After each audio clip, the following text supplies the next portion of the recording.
అసలు సముద్రం అంచుకి వెళ్తమే లేదు.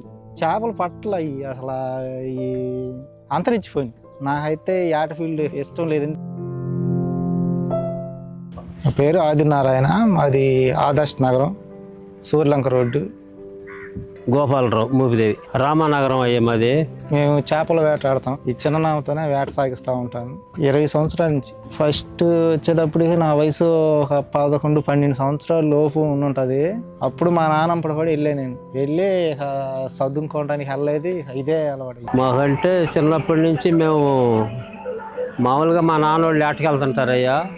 వాళ్ళంతా మేము కూడా ఈ బడికి వెళ్ళమంటే వెళ్ళకోకుండా ఆ 7 సార్లు అమ్మటే ఆటకే చిన్నప్పటి నుంచి వెళ్తా వచ్చాం. మేము ఇప్పుడు చిన్న పిల్లనప్పుడు 12-13 సంవత్సరాలు ఉంటాయి. మేము పొద్దున్నే ఎట్లాగా ఒక 2-3 గంటలకి అప్పుడు ఇంజిరాలు కూడా లేవు, ఓన్లీ తండ్రితోనే. మేము మా నాన్న, నేను, ఇంకొక అతను ముగ్గురు వెళ్ళాం పడవతో. వెళ్ళి వలేస్తుంటే వర్షం తగులుకుంది.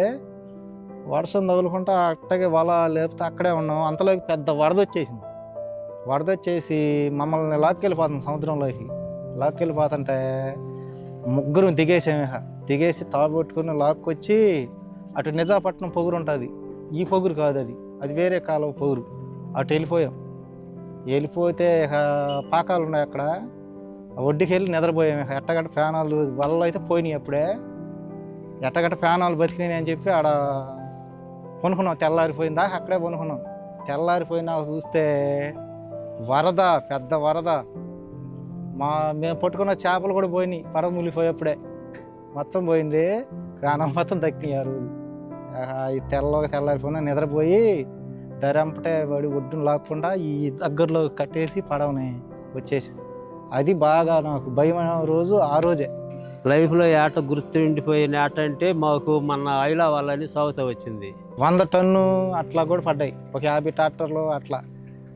అప్పుడు మడిచికి 10,000-20,000 వచ్చాయి అప్పుడు ఒకరోజు. అప్పుడు సంతోషపడ్డాము.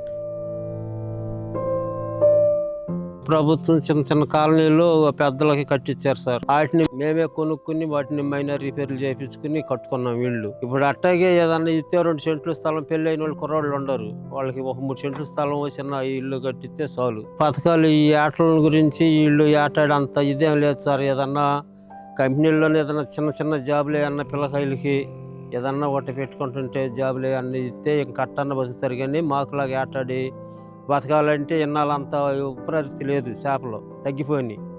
ఆ పెద్దవాళ్ళు కూడా అయిపోయి ఇప్పుడు 4-5 సంవత్సరాల నుంచి అసలు అవి మోసమే చేయలేదు. అవి ఆగిపోయినాయి. వాటి మీద అప్పులు చేసి ఉన్నాం.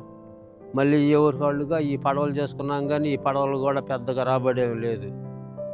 ఏదన్నా 10,000 రూపాయలు 12,000 రూపాయలు పిల్లకాయలకి ఏదన్నా ఎక్కడన్నా పోస్టులో ఉంటే వదిలితే మాకు మంచిది అనుకుంటున్నాం సార్.